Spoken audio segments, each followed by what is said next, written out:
We're live. I Know Ball, episode 6. Lots to discuss today. First things first, let's bring up the big man himself, Mr. Jamie Carragher.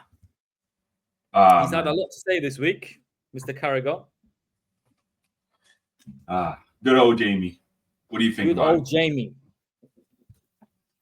Right. I think first things first, he started with that's selfish. He's called Mo Salah selfish. Let's bring up the video and see exactly what he's talking about. Yeah. So I've got this timestamped. Let's listen to what he says here. In the middle. But I must say, I am very disappointed with Mo Salah. Why?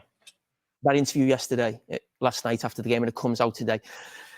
Liverpool have got Real Madrid midweek and they've got Manchester City at the weekend. That's the story for Liverpool right now. And Mo Salah, we're all quite aware, certainly the local reporters are in Liverpool, that in the 7 years he's been at the football club, he's stopped in the mix zone twice, which is right, which is absolutely fine. But he decided to stop for the third time away at Southampton on the back of winning Liverpool the game and putting that out. Now, the most important thing for Liverpool Football Club this season is not the future of Mo Salah. It's not the future of Virgil van Dijk, and it's not the future of Trent Alexander-Arnold. The most important thing is Liverpool winning the Premier League. That is more important than any of those players. Right. Got to stop this here. Mo Salah went out on the scrum asking for a new contract. His contract's out end of the season. He's by far Liverpool's best player. The only reason probably we're top of the league right now. Jamie Carragher says selfish of him to go out and say this. Doesn't matter if you're Trent, doesn't matter if you're Van Dijk, doesn't matter if you're Mo Salah. You're selfish for putting the attention on your contract situation because we got big games against Real Madrid and City. Yeah. Now, we've seen this from Carragher over the years. We've all seen this from Gary Neville, putting unnecessary pressure on the club, unnecessary attention.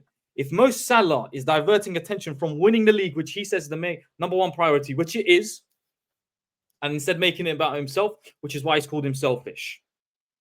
Can I just present you with one thing here? On the screen, we can see what the headlines are dominated by this week. Jamie Carragher slams selfish Mo Salah. Mo Salah branded selfish. Jamie Carragher criticizes selfish Mo Salah. Constant articles, not on how Liverpool are playing, not on helping Liverpool win the next game or the game after that. All about Mo Salah and Jamie Carragher's comments about it. So who's really causing the problem here? Same thing Gary Neville did with Amorim before his first game, trying to pin Rashford down. Do you think it's okay? He's been traveling. What is it with these ex-players, and more specifically, Carragher and Gary Neville, the two ugly sisters of Sky Sports, always beating down on their clubs? I could understand if it was another club, but it's their own clubs they're doing this to.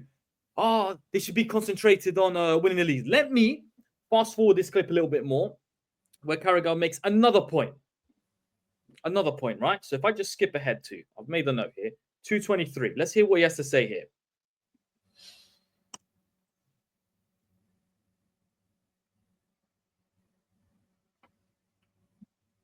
Can't see it, man. Oh, you can't see anything. Okay, sorry. I don't think I switched it over. Okay, let me get this up. You can see and hear this, right? Yeah. What he wants, surely. No, it's not about giving somebody what they want. But what I would say is, I hope Mo Salah and the other two players who are involved in this, Virgil van Dijk and Trent Alexander-Arnold, feel that like this club will fall apart if they ever move on. Steven Gerrard left the football club. The next manager came in and won the league. Steven Gerrard didn't win the league. Jurgen Klopp won the league with a new team. Kenny Dalglish, at that time, Liverpool's greatest ever player, when he stopped playing, Peter Beardsley came in and was part of probably the greatest footballing team we've ever seen in a red shirt in 1980. Right, we don't need to listen to him for too much. What he's essentially saying, the point he's making here is, Salah wants a new contract. It's not about him. Van Dijk and Trent and Salah, all these three whose contracts are coming to an end, they shouldn't feel like they're bigger than the club. First of all, who said that? Has it come from them? Why are you creating this sentiment that Mo Salah, Trent, Virgil van Dijk feel as if they're bigger than their club and they should get whatever they want? Yeah, exactly. Where did he get that from? Because again, like I said with Gary Neville last week, when it came to interviewing Amorim and bringing up guys like Casemiro and Rashford, trying to pin them down, trying to put a negative spin on everything, and then saying, I want the best for my club. Why is he trying to make it as if they feel they're bigger than the club? They would have left already. They would have handed a transfer request. They've shown loyalty, actually. They've shown loyalty. Because if we bring up now another receipt from Jamie Carragher, what's this then? On the screen right now, we have Jamie Carragher would have no difficulty leaving Liverpool. This is an article from 2010, when his contract was up for expiry. Carragher's contract expires end of the season. Defender says he's not afraid of bold decisions. So it's okay for Jamie Carragher when it's himself, he's out of contract, so he has no problem leaving end of the season to bring this up mid-season. When Liverpool also, their main priority is to win the league or finish as high as possible. It's no problem when he does it. But when Mo Salah does the same thing, it's a problem. You bring up 14 years ago about a retired player now. Luckily, we're in the technology era. There is nothing you can say that cannot be brought up. Everything has a receipt. Yeah. This is why I can't stand Jamie Carragher, Gary Neville. Hypocrites, champagne socialists, the lot. Let Mo me tell Salah you. is our highest performing player since Yeah. he's joined the club. Without a doubt. Without a doubt. The only player who came close to him was probably Sadio Mane. Sadio Mane didn't even last half the time Mo Salah has lasted. Sadio Mane is already in the retirement league. We haven't heard of his name for ages. Mo Salah is having the best season of his Liverpool career this season. Yeah. Carragher thinks he's selfish. Without Mo Salah, forget the league. We are not in contention of the league. We are not in contention. Yeah. And by the way, And by the way, he's doing this, with not even knowing his future. And he even said it as well. I don't mind staying in Liverpool, but obviously I deserve to get some sort of pay. But I think this is a little bit smart from Salah as well, because I don't know about Liverpool, but Liverpool fans don't even want to talk about the title race. They don't want anything to do with that. You guys don't even like mentioning it. So it's almost like Salah's putting all the pressure on himself because he's the highest performer. He's getting all the job done every single game. He's happy to take on all the criticism and burden and move it away from the club. So whenever we win, it's fine. As long as Salah's saying something, then okay. People just click on his posts or click on his videos and see what he says. Right, it's fine. I don't think he cares about the attention that he brings around that contract. He knows that everyone knows about his contract situation, right? So it's like, what are they going to do? Are they going to pay me? I think he's also putting pressure on FSG. Like this is almost like, hold on, look, absolutely. I've got myself performing at the highest level at such an age, right? And I've been a club legend. I've done it all basically for this club. It's time for me to get some sort of respect, some sort of reward, of course, from that, and the financial rewards obviously from that side. This is genius from Salah, I think. I don't know why Jamie Carragher is just pushing it away from Liverpool. Everyone knows Let's not even have this come from our own words. We have a clip here of Mo Salah, the interview in question. Let's just hear what he has to say. Put it in his own words, so there's no misunderstanding. We play this. I want to talk about your future. What's the latest you can tell us on that? Well, we're almost in December. I haven't received any offer to stay yet in the club, so probably I'm more out than in. So, would you like to stay up? So again, first comment. He hasn't received any offer from the club. It's almost December. It's halfway through the season. You've got another half a season left. Mo Salah doesn't know if he's going to be still living in Liverpool, playing for Liverpool. He has no idea. He has no certainty of his future. He's a player who's 32, hasn't got that many years left. And I'll get back to the point on his age, but I'm just going to skip ahead for now. Doesn't know where his future lies, but it's selfish for him to feel as if, what's going on? Someone like the owners haven't come to me with anything. How am I meant to feel? Like, of course, I'm more out than in. If you don't know you're staying at a place, you have to look to leave. If your landlord tells you, your flat is coming up for renewal, I don't know if I'm gonna, extend it. You start looking elsewhere. What are you gonna do? Wait until the last day. Oh shit, I have nowhere to live. Let me go scavenge around for something. Of course, you're gonna think to leave. Yeah, no, I get it, man. FSG the biggest cheapskates in the Premier League. Slot inherited a brand new squad. A squad that, listen, now Liverpool is a top team. They're number one. Everyone has them gunning. They're top of the Champions League table, the top of the Premier League table. They weren't seen as the best team in the Premier League. If you're not seen as the best team in the Premier League, surely you are gearing towards making some improvements, whether that's signings, coaches, whatever. They signed no one for Slot. I am not accepting Chiesa as a signing. Chiesa is you're hedging a bet on a player that has been good in the past, who's had luxury. He's a luxury signing of injuries, potentially turning out and playing well. Juventus wouldn't sell you Chiesa for 12 million if they didn't think he was worthless. Yeah. We took a gamble. He's a luxury signing. The only signing we made. That's meant to be our Salah replacement. Let's say Salah got injured. Who plays on the right wing? Chiesa has to play on the right, but he can't. He's injured. Yeah. So if that's the replacement, we are in big trouble. You know, Yeah. we went into this league campaign, and it's not the first time we've done it under FSG with no improvements, and we tried and with expectations to win the league. When we won the Premier League a handful of seasons ago, we made no signings. No surprise. We didn't win the following season. We didn't win the Champions League the following season. All these things. Yeah. No surprise. You can't have a Pep Man City team in the league make no improvements the next season or every single window. And I know financial fair play is more of a thing now, but back then it wasn't as big of a thing. You can't make no improvements and then expect to contend with City to any degree. City made improvements every single chance they could get. They had every player they wanted available to them would want to join their club. We went into season after winning the league with no improvements, thinking, yeah, we're just gonna kick on. What happened? We didn't. We genuinely wasted a number of Klopp's years with the squad we gave him. But you know what's scary about this? You know what's scary about this right now, right? It's basically almost December, right? December's coming up next week. And the fact that you've got the best player right now in your squad saying these stuff, and then you've got two other players as well who haven't even been tied down. I don't know about them if they've been offered a renewal or anything like that, right? But that's like three big cogs. Practically, they're all going to be ready to leave. This is like some Arsenal shit when Arsene Wenger was around, right? Remember they used to leave contracts laying that like 1 year left, 1 year like leave on a free and stuff like that. Like this is dangerous play from Liverpool at the same time. And then we're blaming the player who doesn't know where his future lies. And instead of blaming the club, who are the biggest cheapskates in the league. No one is saying give Salah a 700 grand a week contract, if that's what he's asking for. But he's our most valuable player. Let's let the rest of this video play out. And then I want to come on to another point. Go for it. Well, you know, I've been in the club for many years. No club like this, but in the end, it's not in my hand. So, as I said before, it's December, so I haven't received anything yet about my future. So. It feels like the fans would love you to stay, though, given the reaction today. I love the fans love me, but in the end, it's not in my hand, it's the fans' hand. So, yeah, let's wait and see. How do you feel about the fact there hasn't been an offer then? Does that disappoint you? Of course, yeah. And so what? Have you spoken to the club about why there hasn't been an offer? Well, I'm not gonna go and say I'm not gonna retire soon. So I'm just playing I'm focused in the season, and I'm trying to win the Premier League or hopefully the Champions League as well. But yeah, it's a disappointment. So there you go. He's doing his job. I have no intention of slowing down.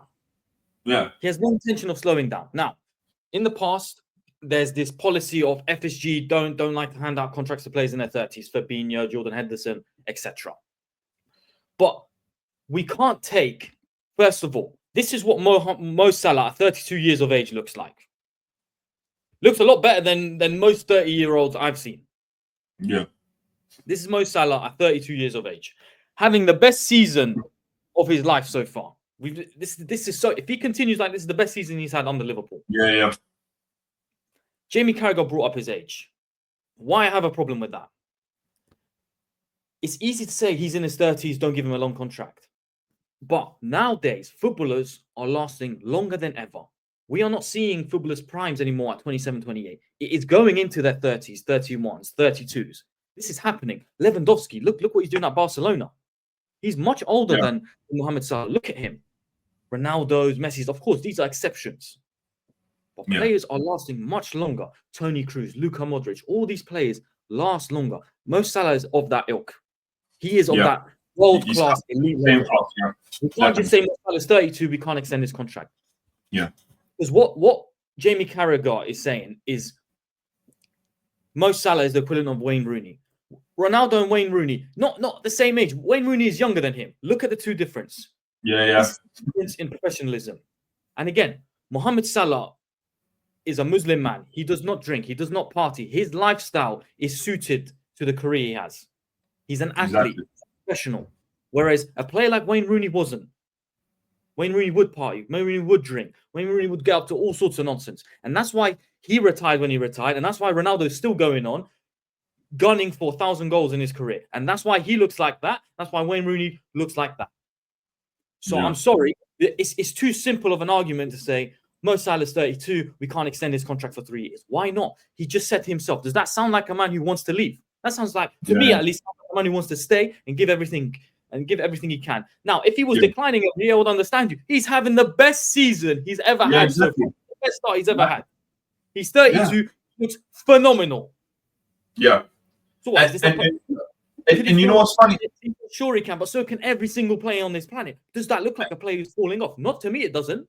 And you know what's funny as well, yeah? Like right now, yeah, like if obviously Salah goes, at the end of the season, you got to replace him somehow, right? Who the hell do you in world football, can you replace him right now with? There is, I can't think of a name. Cheap state owners. Who you with? I can't think of a name, man. Go wheel him out of the wheelchair, It's ridiculous. Bro, the only 2 players I can think of there that could replace him, and they're not even gettable, is Rodrigo Goaz from Real Madrid or Lamine Yamal. And they're both tied down, of course, to 2 big clubs anyways. Completely unrealistic to sign either of those. Number 2, are they even better than Salah? Of course, guys like Yamal, he has the potential to be better. But to do just alone what Salah has done, would be insane. You won't have the same output. Salah is a world-class talent. We've never seen a player of that age do what he's done. I understand that. But it's one thing to have the potential to do it. Neymar also had the potential to do these sort of things. Can you even say Neymar did what Salah's done? No. Well, not with that consistency. Of course, Neymar's won a lot more in his career, but besides the point, we're talking about individual performance. Salah is having the best start to his season he's ever had. He's in phenomenal shape. He doesn't live an unclean lifestyle. He's driven to play for this club. He's the sole reason we are where we are, but we won't give him a new contract. He's selfish for going out to the media and saying, you know what, look, the owners aren't giving me anything. And he's only answering questions. How often do we criticize players? They never give us the truth. They never speak to us candidly. He did that. Yeah. So when he does it, it's a problem. If he doesn't do it, it's a problem. What do we want? Yeah, he said it with chess. It was like, hey, listen, man, I want to stay, but I haven't got the ring from my agent yet to say, oh, the club have offered me anything. So right now I'm just focused on my game. I'm focused on Liverpool. So what else do you guys want from me? Like I'm just telling you right now about that side of it, the business side. But right now, obviously, what I'm playing on the pitch, you guys can see I'm putting up the numbers. I'm doing my best for this club. So I hate this criticism towards Salah, man. I can't stand. I don't even get why they do. Do you know what it is as well? I feel like it's not even jealousy. It's more about like resentment to some of these guys. Like, oh, look at them. They come around from abroad, and you see them just tearing up the league and everything like that. And you've seen how Liverpool are just doing so much better, winning the titles and everything like that. Why didn't I have that around me when I was around? And like now they just want to put the band down.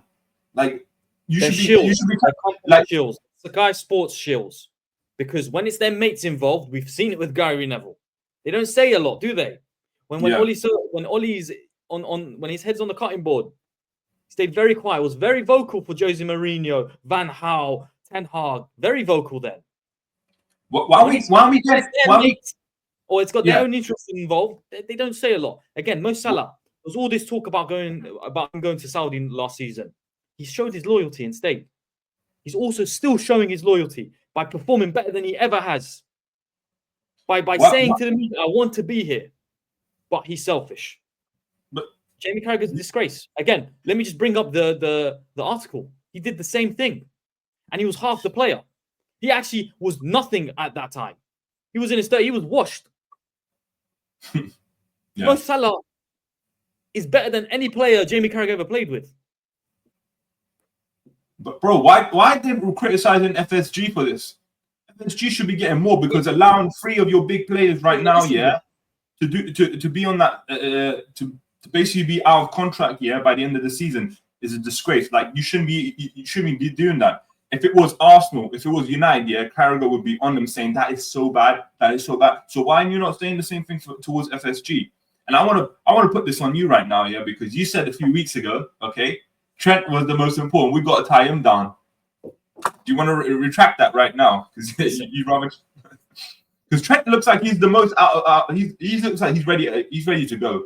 I think between Mo Salah, out of Van Dijk, Mo Salah, Trent, whose contracts are all expiring at the end of the season, who would, if I had to pick one, who would I pick? I said Trent, purely on the fact he has more runway, he's younger, he has, on a timescale, more to give to us. Now, if we're talking about immediate impact, it's either Van Dijk or Mohamed Salah. Okay, Salah is taking all the headlines, but we've seen what happens when Van Dijk leaves. We aren't the same team, and of course, we are not the same. It's either one of these guys. If you remove them, we're not the same team. Yeah. It doesn't matter. The answer is, because asking that question doesn't really, I can't give you a straight answer. We need all three. If we want to be a serious team for the future, we need all three. Of course, Carragher makes the point. This player leaves, that player leaves, doesn't matter. Liverpool carries on. Yes, of course. Klopp left. We thought, we're gonna struggle to be a top 4 team again. Slot's come in and he's done amazingly. Of course, Liverpool is a big enough club where they will always bounce back. But why put yourself unnecessarily in the position where you have to recover? It makes no sense. It's like Arsenal when they sold RVP. Why? You handed United, you took the title. Whether you would have won it or not is a different question, and just handed it to them. Keep him for that 1 year. He's a player who didn't actually want to stay. Yeah. I understand the clubs will look. Arsenal's bounced back since then. They haven't won the league, but they bounced back. These clubs are too big to completely fall apart. Yeah, no. But why? Why when it's so unnecessary? Why? Oh, the wage structure. Listen, if you want players like Salah, I'm sorry, but you're just gonna have to pay for them. You don't have to give him absolutely everything he wants. There is a middle ground. Salah's shown his loyalty. Salah has shown his loyalty just through his commitment to the team and his performances. Yeah. He could have pushed to leave to Saudi and got all. If that's what he wanted to do, he would have pushed last season. So I don't accept this rhetoric that he's selfish. I think people like Jamie Carragher and Gary Neville are the most damaging people to their clubs. They constantly bash their clubs every week. Well, right now, I agree. Is what it is. I think let's move on. We've spent enough time on Liverpool. Not even about the game, Shocking game anyway. Yeah, look. If we talk quickly about the game, Liverpool were lucky to win. I think Southampton bottled it heavily. I'm pissed off with that team, man. Fucking playing from the back like that, man. Stupid. Pricks, they made errors upon errors upon errors. Every goal was terrible. Every goal was terrible. But listen, this is why Southampton will be a team fighting for relegation. Yeah. Liverpool were handed a win. Let's be real. But again, without the likes of Salah's, I don't think we win those games. Although we were handed a win there, without Salah, we have a chance. Arsenal, he saved us then. He saved us against Brighton. He's just there. We cannot let go of him. And again, Liverpool very lucky to win over the weekend. But across the length of a season, you take these wins. You're going to get these sort of wins. Referee decisions, injuries. You'll get lucky throughout the season. We got lucky last game. Away from home. We're ready for it. We've got now, what is it, an 8-point lead on Man City. Let's just roll with it. And it is what it is. Lucky to win. Built a nice lead on City. Let's move on, actually, to City. Man City, tucked in, pose out, 5th time in a row. Haaland, stay humble, eh? Stay humble, eh? What are your thoughts? Bro, that was a joy to watch. I couldn't believe it, because first of all, you have Basuma getting a yellow card after, 20 seconds into the game. I couldn't believe that. I was like, okay, GG's, this game is over, yeah? You seen Davis and Dragic at centre-back. I couldn't believe it. You lot got peppered out your ass, man. I couldn't believe it, man. The thing is as well, that game could have easily ended up 5-4 as well. Because City had their chances as well, But this brother, the Norwegian bum, absolutely bloody stunk up the joint. He had chance after chance. And this is Haaland at his prime right now, because Haaland gets a lot of these chances, innit? He gets a lot of big chances, but he misses a lot of big chances at the same time. But at the same, he's also very clinical because he's just got that eye for goal. But in these kinds of games here, you don't expect it from him. Like missing so many open chances, he could have at least gotten a 1 or 2 goals, and it would have been a different story, especially in that first 10 minutes when they were getting bum rushed, right? But then Kulusevski, Son, Maddison playing flawless football, man. I'm talking flawless, man. Oh my God. That was a beauty to watch, man. I was so happy just watching that. And do you know what? At the end, yeah, Kyle Walker, man, with them cooked up legs, yeah. This guy's got the child benefit forms ready in his mind and everything like that when he gets home. I swear to God, yeah, that guy is completely out of it. He doesn't even, he's just letting, first of all, he let Adama Traore get past him a few weeks ago and bully him as well. Letting Timo Bunsen-Burner, yeah. Okay, shout out to Expressions for that, yeah. Timo Bunsen-Burner zoom past him like that, yeah, and put a ball across here to Brendan Johnson. I mean, you couldn't even think about a more Looney Tunes right back right now in the game, man, than Kyle Walker, bro, because that guy is playing with something else in his mind. He needs to get pulled out. I couldn't believe it, man. But seeing that guy crumble, yeah, you know what? With all the stuff that he talks about, he's a good guy in it, yeah. But just seeing the stuff that he talks about, man, it just makes me laugh, and I'm just so happy seeing Kyle Walker getting this piece about. We've wanted to see this from City for a long time, And look, Haaland tried to shithouse, and it's not quite worked out for him, has it? He's in a bad run of form with Man City. Hey, listen, man, these times don't happen for a long time, man. So we gotta enjoy it, man. Like this is why, man. I hope Man City had chances at 0-0 to score, and they probably go on and win the game, right? Yeah. But unlike most seasons, when they actually do go and score those goals, and then they do go and win those games, they're just not doing it right now. They're in big trouble. But again, they may be in big trouble. They might not win the league. 1-1-5 is coming. All of this. Still ahead of Arsenal. Yeah. But, bro, the midfield as well, man. Oh, my God, the midfield. Gundogan and Rico Lewis here. Oh, my. Bro, do you know what's scary as well? Liverpool have got them next. I cannot wait. Because, first of all, Man City never do well anyway at Anfield. Like, I don't even remember the last time they won a game or got a really big result. Like, a draw last year. From a close game. It's a 1-1, 2-2 type of game. Yeah, it's a 1-1, 2-2 in it. Right, yeah, exactly. Even a Liverpool win or Man City win at the Etihad. But at Anfield is always a different story. It's always a scary place for Man City to go to. I don't even think they get results there anymore. Like, bro, it's going to be scary. Seeing Gravenberch and seeing Szoboszlai just running past Gundogan and Rico Lewis. I'm telling you right now, it's going to be peak, man. It is going to be peak. I swear. I want to say my prediction right now, but I'm going to hold it obviously for the next show, yeah, because that is going to be a very, very interesting game, and I'm going to be watching that one. I think, look, as we've been saying for over the few weeks now, I think if Liverpool can get this win, which will be a big win, I think this has been one of the few hurdles, which since Mane and Firmino and Salah front three era was around, we've never really looked like we can genuinely beat Man City. Yeah, we've always felt like they're a bit better than us, but maybe on our day we can catch them, and we haven't quite been able to catch them. I think this is the time to set authority. You know, we have to beat them. If we beat them, I think definitely one hand on the title. That's when I think Liverpool can really think, you know what, we've got one hand on the title now, despite it being only a third of the way through the season. This is the time to beat City. We can't do it now. Because again, I'm still insecure on the fact that Liverpool can win this league. I still feel like if we get 1 or 2 results, a lot of pressure, contract situation, you've got people like Carragher who are just gunning for you. I think it can be a problem for Liverpool. But look, right now everything is good. Everything is cushy. City on big trouble. I would love to dunk on Haaland as well. I would love to dunk on him. When I watched Robertson, head top, Messi, when we scored them in the Champions League, that was amazing. I want to see that. I want to see that when we play Man City. I want to see Robertson grab the back of Haaland's head and just shove it down. Yeah, Konate and Van Dijk, man. We have to take this opportunity. City are down in the dumps. They're tucked in. Their toes are out. Pep signed the deal. They're already talking about sacking him. You're seeing Sky Sports talking about, is Pep sackable? Ridiculous.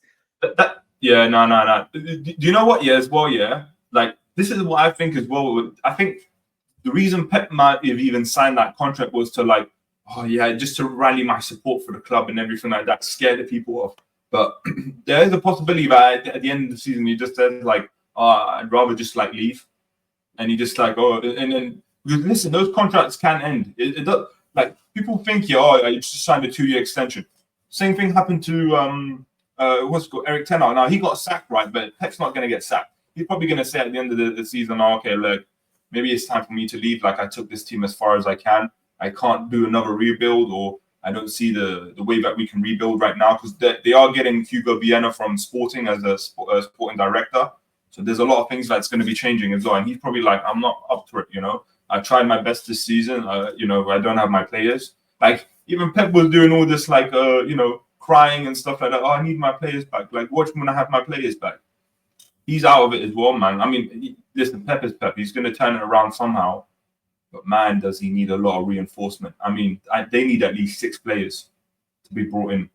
And, I mean, proper quality as well. And there's that much quality in the market right now, especially like they're going to be forced to pay way higher for every single player. Zubimendi, you're talking maybe 60, 65 million and something like that, you know, even though it was about 50. Yeah, now it's getting more difficult for the Premier League, you know, with FFP. It's such a problem for all the big teams. You know, we're not seeing signings like we used to anymore. You can't just go and buy players. It's difficult. Now you're kind of forced to work with what you have and just be clever with everything you do. Yeah, it'll be interesting to see, because this is a new era, whether we realize it or not. It's a new era, the different type of Man City now. Of course, they have an elite squad. Let's not forget what they just did the last couple of seasons. You know? They're a ridiculous team with a ridiculous manager. I'm sure they'll turn it around. Haaland can go and score a hat-trick of hat-tricks in the next 3 weeks. They can go smash Liverpool. They're that good of a team. They can turn it around. Right now, they're down in the dumps. But I personally don't think it will last. I don't think any sensible fan of football or pundit or whatever you are also thinks it will last. But let's see. We've seen crazier things in football. It'll be interesting to see what happens. Let's move on. Amorim. Oh, man. First game for Mr. Amorim. What can I say, man? I mean, you know, the euphoria of what? 18 seconds? No, what? 180 seconds? I forgot. 1 minute 18. Sorry, I'm losing my mind. Because that's how long. That's how long it lasted, right? Within the first 2 minutes of the game, Rashford scores. Yeah. Everyone is going nuts. Amorim ball. Twitter is exploding. Arian is jizzing himself. He's thinking, we're in the slot effect. Oh, man. Unfortunately, Amorim's penitentiary is still under construction. I think we got a real dose of reality after that game. Look, I'm not a United fan. I watched the game. There was a lot of hype with Amorim. Amorim said himself, he's never done so much media in this week than he did in like 4 years at Sporting. This game showed how much work there really is needed to be done at United. And I said it as well. Outside of the goal, they were absolutely shocking. No different to any 10-hour team I've seen. There was, exactly. Yeah, bro, it was, and this is what I've been saying for years. Like, I do not trust these players at all, man. There is something about these guys that they just want to revert to an old system that they had with freedom and stuff like that. Like, they refuse to listen. And going back to obviously Jamie Carragher, he actually brought up a really good way of like explaining how the tactical side was and how some players were afraid to press. Because, bro, that midfield was open. Like Ipswich here, it was so easy for them to play against us, especially in that first half. Second half, okay, we could have maybe nicked something off, but even they could have nicked something up as well. But man, was that like after that goal, it's just like, okay, it was kind of coming. It was expected. So I'm more happy with the fact that we actually got a draw. But at the same time, I'm a little bit upset here because it's kind of like the euphoria of having Ruben Amorim, the new manager. The new manager bounce has kind of gone straight away, you know. But at the same time, now he's gotten away he's gotten a negative result already. A draw is obviously a negative result, especially from a newly promoted team, right? And now he can just take that go into Everton, or obviously he has Bodo Glimt in between that, I think, on Thursday. But taking that to Everton on Sunday and just kind of like, okay, first game at Old Trafford, Premier League game. You know, I've got my experience through. Okay, let's kind of learn about how it goes. And then he's got Arsenal away. But right now it's all about training. It's all about training these players here to just listen to his tactics. And I'm seeing some things like, Johnny Evans pressing as well in the middle. I'm seeing some players taking it apart, but there's other players that look fish out of water. Garnacho as well in that cam position was awful. Dallo just awful majority of the game. That struggled big time.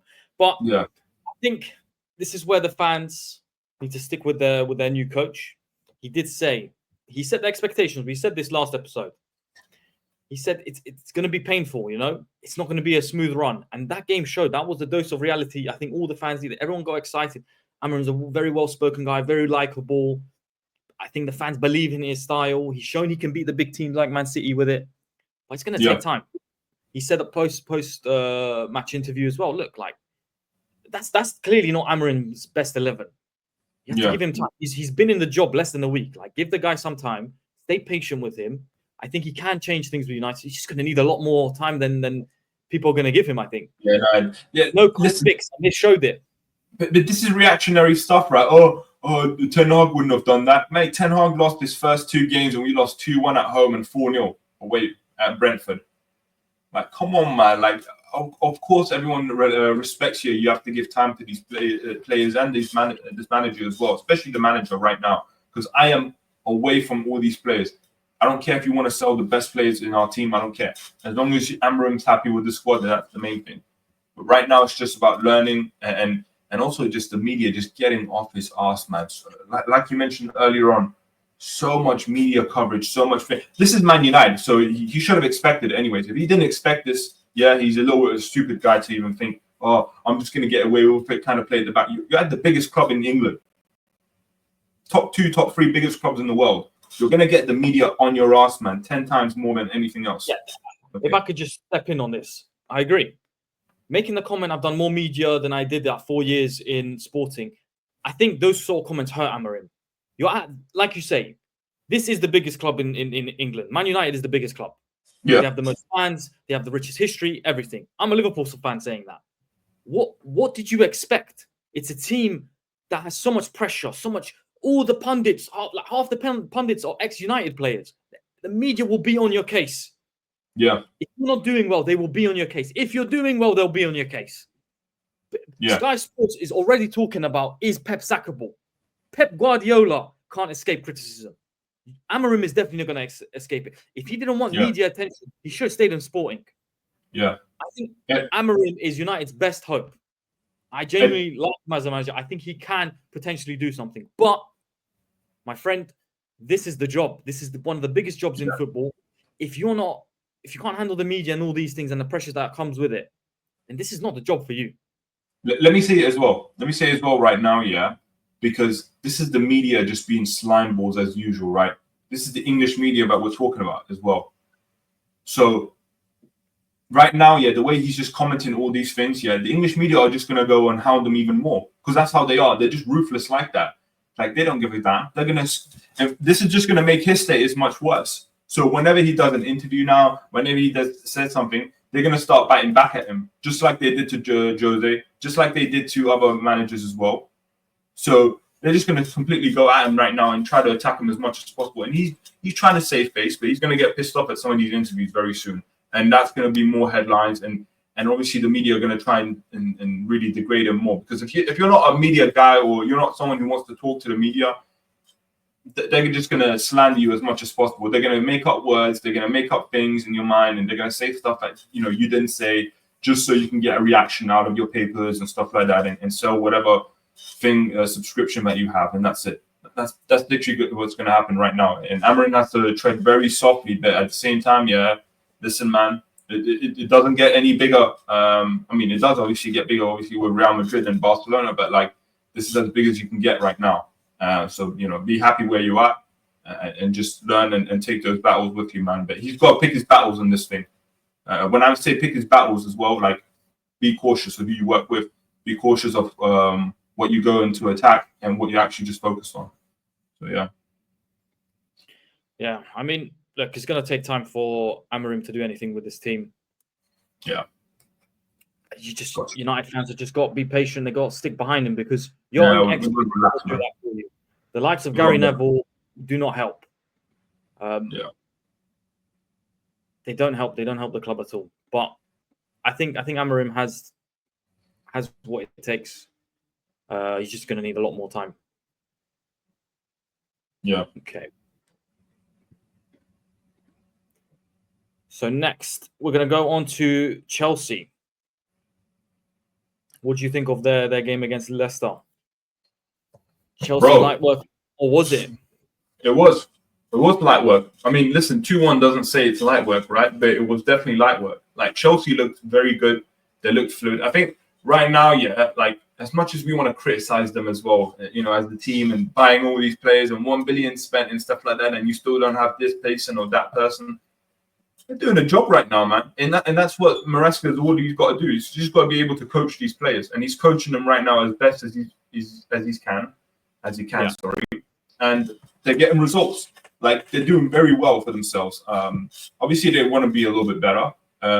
But another thing that a lot of that a lot of people were criticizing were players like Jackson for a long time. I think Jackson's criticism was a little bit down, because he is shutting them up. He is scoring regular. He is just making an impact now. And if you actually just watch Jackson's work rate, like, the guy just works very hard across the pitch. He's up and down. He's going across the channels, going left, right, trying to take on a man, and he's scoring goals as well. So, kudos to him. Enzo, as much as people want to criticize Enzo, I'm a big Enzo fan myself. I want him to succeed in his career, whatever he does, even though I hate it at Chelsea. Listen, don't let your wife and kids hold you back from your dreams, man. That's crazy. That's crazy as well. That is crazy. Oh my God! But yeah, I have been probably one of the biggest criticizers of Chelsea and how they're run and what they're doing this season. They're looking good so far. Like you're saying, Jackson had a lot of negativity towards him. I was one of those people, but he's kind of proven us wrong so far. He's making me look bad. Yeah. Even me. He's making us all look bad, I think, so far. But I think there's a little, I don't know what to make of Chelsea right now. Because we've seen so much to criticize. I don't know how to feel about them. No, I feel right now, yeah, it's just right now they're trying to work under the radar, I think, kind of thing, right? But right now, when you spend so much money, the media attention is always going to be there for you. So, but people are just quick to obviously jump onto their asses, for every single loss that they do. But right now, they're just shutting people up. So people like us, right, who do criticize them all the time, have to kind of, take it with a grain of salt. We have to take our medicine with that, man. It's bad, because we want to see Chelsea losing. But listen, they're doing very well. Everyone is playing fine. They're winning. They're getting on the winning streak. They're scoring goals. Third place as well, man. Look, they literally, and listen, it's scary as well because Chelsea are going to overtake Man City next week, most likely. Should Liverpool win or draw against City? Yeah, and Chelsea win, they go above Man City, which no one would have predicted early on. Exactly. So they're doing very well, and this is kudos to Maresca because he's and look at the way he's picking his battles with the media. Again, going back to Amorim, of course, but after this first month of media, Amorim's going to be fine. But Maresca's doing it so well. He's just telling these players, these media pundits, no. Answering with honesty, trying to defend and back his players as well. Like he's trying to release every kind of tension possible in terms of people trying to create stories. Oh, Sancho is in the fight with Maresca. Oh, Felix is not getting game time. Oh, and Cuckoo is unhappy with all. He's trying to downplay all of this stuff, and he's just focusing. This is football. And any of these kinds of stupid questions that he gets asked, like, "What do you think about these players saying this about it?" No, I don't know. That's it. He's just saying, I don't know. I think there is a positive. Look. Really good. No, he's doing amazing. Even Chelsea fans, I'm sure they've liked in the past when they've had more character style managers. You've had Tuchel's, Conte's, Mourinho's, the likes of those sort of managers where they're loud, they say what's on their mind, they're entertaining to watch, they get all the views on YouTube and likes. But I think Maresca is probably the best thing for them. Very low-key guy, doesn't have anything interesting to say to anyone, and doesn't want to say anything interesting. Just puts his head down, gets his team winning. Yeah. Chelsea's had a massive instability issue, so up and down. I mean, last season they were so up and down. You couldn't tell. No one could tell you where they would finish. They did very well to finish where they finished. That's credit to Pochettino, despite what anyone thinks about him. Now Maresca seems to have steadied that ship a little bit. Like if we look at that, 6 wins, four draws, and 2 losses. You would never have predicted that for Chelsea. You know, you would have predicted maybe in reverse, 2 wins, 4 draws, and 6 losses. I would have agreed with you on that one. But I've won half their games. I think Chelsea have done really well. You know, you've drawn the other 4 out of the other 6. 2 losses is good for them. If they keep on this sort of track, they will do well this season. Yeah, and he's definitely steadied the ship so far. He's got underperforming players to perform. A lot of Chelsea fans, to their credit, have said, "Look, stick with Jackson," and he's you know, he's proven them right. Yeah, and the 2 losses are against teams that the 2 teams above them as well, Liverpool and City. Yeah, Man City. And obviously they catch City right early, right in the early stages where Maresca hasn't even got enough time with them. He only had about a month and a half to work with them, anyways. And Liverpool as well, like flying. And again, that game could have gone 2-2. It could have been a draw as well, but Liverpool managed to nick it. So they're doing well, man. Obviously, you know, there's a lot of more games to go, but the way and this is probably being the most impressive thing about Maresca is the way he's just managing the squad, because he's giving time for all these players. Some players are going to be upset, obviously, like in whatever, because there's so many attackers, but he's given enough chances for all these players, especially with the rotation that he has. He knows that a guy like Cole Palmer is not going to be able to play against Conference League fodder. You know, he doesn't need to play against those teams. So he's managing very well. Can't really criticize them overall. They're just doing their thing, man. And people are saying title charge as well for them, but like, because if they're going to bring up Arsenal towards title charge, then it does kind of make sense for Chelsea to be on that title charge as well, you know. But like, I think title charges. Look, City are doing both of those teams. They might City on a three loss skid, and they're still above those 2 teams. Of course, that can change next game now, but I think the fact that Chelsea just steadying the ship and look more likely to finish in the top 4 position is enough for them. I think including them in a title race at this point is just ridiculous. Like, if we still look at their form, they have 2 wins in 5. They're hardly setting the world alight. They're just doing a lot better than people expected, and they look a lot more stable. I think people need to relax. Title charge is just not realistic right now. But they continue as they do. You never know. Liverpool slip up, things can change. Yeah. Moving on to Arsenal now. Oh man, terrible. 3-0 win against Forest. Again, a team who needed a win. Yeah, this is their first win in 5 now. Well, 1 win in 5. You predicted it, right? You predicted them to win what, 2-0 or 3-0? 2. I said 2-0. Okay, yeah, you were right. I got it 2-2. I was hoping on Forest. I thought Forest would be better, but I think Forest is also showing they were a team on form early on in the season. They're going to dip down now mid-table, like somewhere around there. This is that part of the season where Christmas comes in and games come in thick and fast, where the top teams separate. It's a key part of the season. December is coming. Arsenal got a very much needed win. But yeah, I think despite the win, it's just I don't know. It feels flat. No. It was not flat, man. Not the game itself, but I feel like Arsenal might have lost too much ground at this point. Yeah, you could say that, but like right now, what is a positive sign is that they got a lot more of their players back. They feel more refreshed. They now just have to focus on their games, and they have a very easy run of games. You know, like other teams. You know, Man City went through their hard phase of games as well, and everything like that. Arsenal just finished their hard phase of games. Right now, they've got more easy games coming up. Obviously, then apparently, you know, they're not going to be outside of London too often, anyways. So that's a big plus as well. Like they're going to Sporting either today or tomorrow, and then that's it. They go to Sporting and they have one away game at Brighton. Every other game is in London. Yeah, and that's it. So, like we said previously, no excuse to play every game in London for the whole of December and January. Results have to follow. You have no major injuries. Okay, Ben White is injured. How many players are Liverpool missing? How many players are City? It's not an excuse. Go out and win your games. But let me go back to Arsenal as well, because the way they were playing was fluid. Like you could just see the energy was there. They look a lot like the first proper good season of Arteta when they obviously they lost the league, when they bottled the league in the first season, but they were playing very fluid football. Like Saka looked like he had a big little step on him. Odegaard just looked refreshed. And then, bro, also like Partey just coming in and scoring that banger as well. And big credit as well to young Ethan Nwaneri, man, because that kid, like he deserves to get a start, man. And the banger that he scored, wow. I mean, at 17 years old, you're doing that. Like, come on, man. It's just gonna feed him more, of course, like energy and pride to do more for Arsenal as well right now, because Arsenal need those kinds of players, especially from the youth.